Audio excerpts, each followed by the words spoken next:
akong tinulungan noon.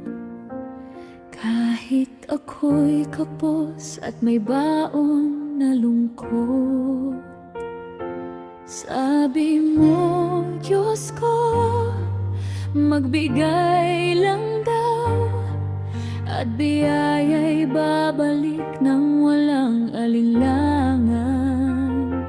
Ngunit bakit ganito ang nangyari? Sa kabutihan ko'y sakit ang kapalit. Mga taong itinuring ko pamilya, sila pa ang unang dumurog sa akin.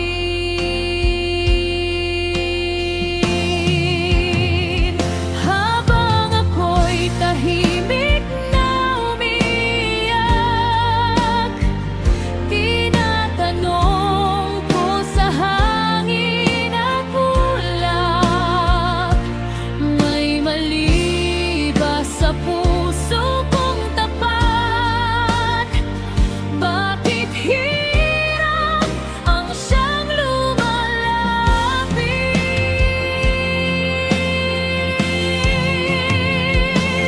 Sabi mo, Diyos ko, magbigay ng blessings, at marami raw biyaya ang babalik sa'kin.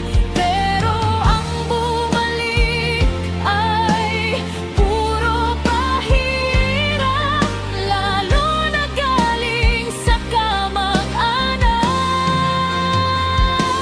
Mga tinulungan ko'y lumimot na, ako pa ngayon ang pinapabigat nila. Ngunit kahit pagod na ang damdamin, pipilitin ko pa ring maniwala sa'yo.